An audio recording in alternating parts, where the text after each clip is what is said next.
বেণীমাধব, বেণীমাধব, তোমার বাড়ি যাব। বেণীমাধব, তুমি কি আর আমার কথা ভাবো? বেণীমাধব মোহনবাসী তমাল তরুমূলে বাজিয়েছিলে।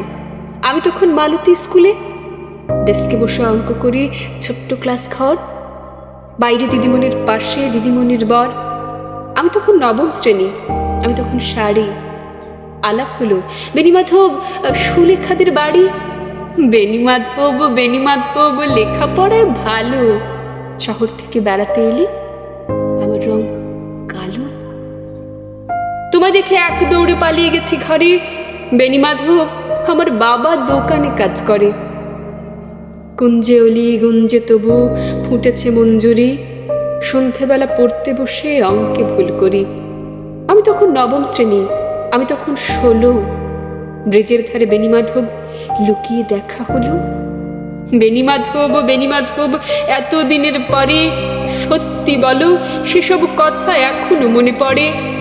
সেসব কথা বলেছ তুমি তোমার প্রেমিকাকে? আমি কেবল একটি দিন তোমার পাশে তাকে দেখেছিলাম আলোর নিচে, অপূর্ব সে আলো। স্বীকার করি, দুজনকে মানিয়েছিল ভালো। জুড়িয়ে দিল চোখ আমার, পড়িয়ে দিল চোখ। বাড়িতে এসে বলেছিলাম ওদের ভালো হোক। রাতে এখন ঘুমোতে যাই একতলার ঘরে। মেঝের উপর বিছানা পাতা, জ্যোৎস্না এসে পড়ে। আমার পরে জীবন ছিল চোরাপথের বাঁকে, মিলিয়ে গেছে। জানি না আজ কার সঙ্গে থাকে। আজ জুটেছে, কাল কি হবে?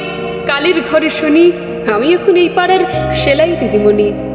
তবু আগুন বেণীমাধব, আগুন জ্বলে কই? কেমন হবে আমিও যদি নষ্টামে হই?